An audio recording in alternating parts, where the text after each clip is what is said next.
ایک بادشاہ نا میرے عزیز و گرمی کے موسم میں ایک راستے میں سفر کر رہا تھا۔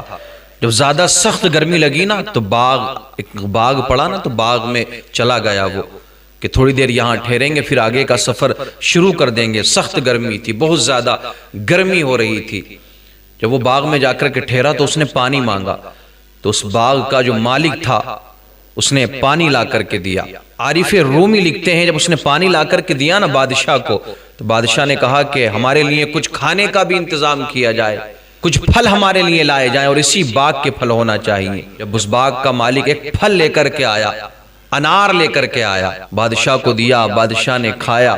جب کھایا تو بڑا میٹھا تھا، بادشاہ کو بہت اچھا لگا، لیکن اس کی نیت بدل جاتی ہے، نیت تبدیل ہو جاتی ہے۔ نیت بدلی نا اس کی میرے عزیزو، اور نیت بھی پھر کیا بدلی اس کی، کیا خیال اس نے اپنے اندر پیدا کیا۔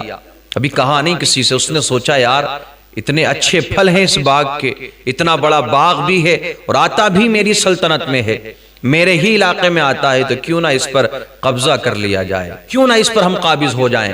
ہوتا یہی ہے کہ تھوڑا عہدہ ملتا ہے نا، تھوڑی سی ترقی کامیابی آتی ہے، اور جو ننگے بھوکے لوگ ہوا کرتے ہیں کسی عہدے پر فائز ہو جاتے ہیں نا، تھوڑا عہدہ ان کو مل جاتا ہے تو وہ کوشش کرتے ہیں کہ جو ان کے علاقے میں اچھی زمینیں ہیں ان زمینوں کو وہ ہتھیا لیں، اپنے عہدے کی بنیاد پر ان زمینوں پر وہ قابض ہو جائیں۔ جو ہوتا ہے نا، آپ نے دیکھا ہوگا جو لبے روڈ زمینیں ہوا کرتی ہیں، جو اچھے پلاٹس ہوتے ہیں، اچھی زمین ہوتی ہے کہ جو مہنگی بکنے والی ہے، اپنی ترقی کی بنیاد پر، عہدے کی بنیاد پر دبنگئی دکھانے کے بعد میں اس زمینوں پر قبضہ کرنے کی سوچتے ہیں۔ پہلی نیت ان کی یہی ہوتی ہے، کیونکہ عہدے کا غلط استعمال کر رہے ہیں لیکن وہ آخرت کی بالکل پرواہ نہیں کرتے۔ ان کا ایک دم ذہن تبدیل ہو جاتا ہے کہ کسی صورت سے کسی غریب کی، مزدور کی وہ زمین ہے تو اس کو ستا لیا جائے گا، مار کر کے اس پر قابض ہو جائیں گے، لیکن وہ یہ نہیں سوچتے کہ ہاں آخرت میں بھی ہمیں رب کو منہ دکھانا ہے اور اس زمین کے بدلے میں نہ جانے ہمیں کیا کیا دینا پڑے گا۔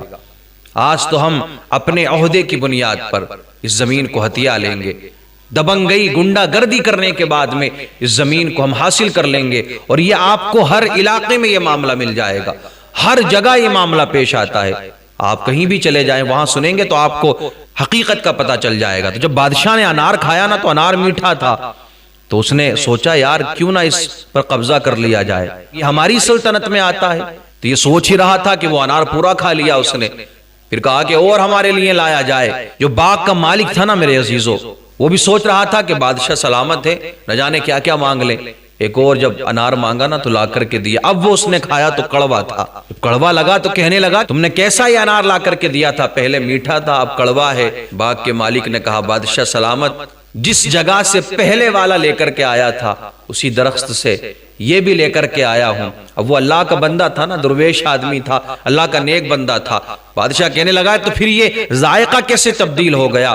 تو اس شخص نے کہا، باغ کے مالک نے، اے بادشاہ جب سے تیری نیت بدل گئی ہے اسی وقت سے یہ ذائقہ تبدیل ہو گیا ہے۔ جب تو نے پہلا انار کھایا تھا تیری نیت میں کوئی کھوٹ نہیں تھا بادشاہ، لیکن انار کھانے کے بعد میں تو نے اپنی نیت کو بدل لیا، اپنی نیت کو تو نے تبدیل کر لیا، تیری بری نیت ہو گئی اس باغ کو لے کر کے، تو نے چاہا کہ میں قبضہ کر لوں۔ جب سے تیری نیت بدلی ہے تو ان پھلوں کا ذائقہ بھی بدل گیا ہے۔ جب بھی کسی عہدے پر فائز ہوں، اللہ کسی مقام تک تمہیں پہنچائے تو یہ نہ سوچے کہ ہم سب کچھ ہم حاصل کر لیں، ہم اپنے لیے اکٹھا کر لیں، سارا کچھ کر لیں، نہ بلکہ اپنے اس عہدے کے ذریعے، اپنی اس ترقی اور کامیابی کے ذریعے تم اللہ کی مخلوق کی مدد کرو، غریبوں کو فائدہ پہنچاؤ۔